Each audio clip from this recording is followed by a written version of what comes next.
రైతు సోదరులందరికీ నమస్తే అండి.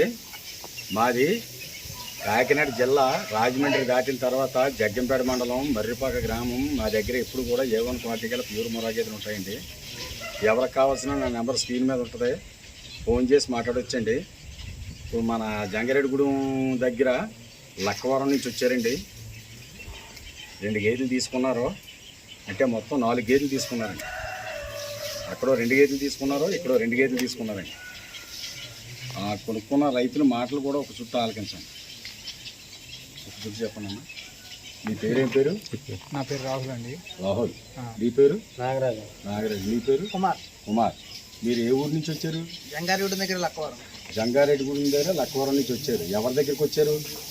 వెంకటేశ్వర డైరీ ఫామ్ దగ్గర. వెంకటేశ్వర డైరీ ఫామ్ దగ్గరికి వచ్చి ఎన్ని గేదెలు తీసుకున్నారు? 4 గేదెలు తీసుకున్నారు. 4 గేదెలు తీసుకున్నారు.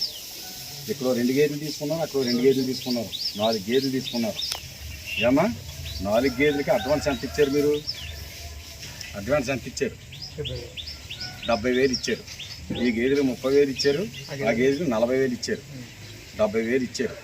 ఉన్న అమౌంట్ ఇచ్చి 25వ తారీఖున ఎక్కించుకెళ్తానంటున్నారు, అంతే కదా? ఏమా వెంకటేశ్వర డైరీ ఫామ్లో మీకు ఏం మోసం ఏం జరగలేదు కదా? మీకు నచ్చినట్టు ఇచ్చారు కదా? గతంలో ఎన్ని చుట్లు వచ్చామా నువ్వు?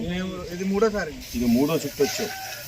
ముందు ఇచ్చిన గేదెలు మంచిగా పాలు ఇస్తేనే కదా నువ్వు నా దగ్గరికి వచ్చావు, లేకపోతే రావు కదా? ఏమా అంతే కదా? వెంకటేశ్వర డైరీ ఫామ్లో నీకు ఏం మోసం జరగలేదు కదా? రైతు సోదరులు అందరికీ నమస్తే అండి. గతంలో కూడా మన కుమార్ గారు వచ్చారు, 2 చుట్లు వచ్చారు గతంలో. ఇప్పుడు ఇది 3వ చుట్టు వచ్చారు. వచ్చి ఇక్కడ 2 గేదెలు తీసుకున్నారు, అక్కడ 2 గేదెలు తీసుకున్నారు. మా ఫామ్లో మొత్తం మీద 4 గేదెలు తీసుకున్నారు. నాకైతే నా ఫామ్లో తీసుకున్న వాటికైతే 40,000 అడ్వాన్స్ ఇచ్చారు. ఇక్కడ ఏరియా అతని దగ్గర తీసుకున్నారండి, 30,000 అడ్వాన్స్ ఇచ్చారు. అంతా మంచిగా ఇచ్చానో లేదో ఒక చుట్టూ రైతులు కూడా అడగండి. ఏం బాబు అంతా మంచిగా ఇచ్చానో లేదా? అంతా మంచిగా ఇచ్చారు. 5 రూపాయలకి ఇచ్చారు, పాలు మీద గ్యారంటీ ఇచ్చారు, రొమ్ము మీద గ్యారంటీ ఇచ్చారు, గుడ్ల మీద గ్యారంటీ ఇచ్చారు. మీరు అనుకున్న పాలు రాకపోతే మళ్ళీ వాపస్ ఇమ్మన్నారు. నాకు బాగా తెలిసింది కాబట్టి ఇక్కడికి వచ్చాను. Thank you.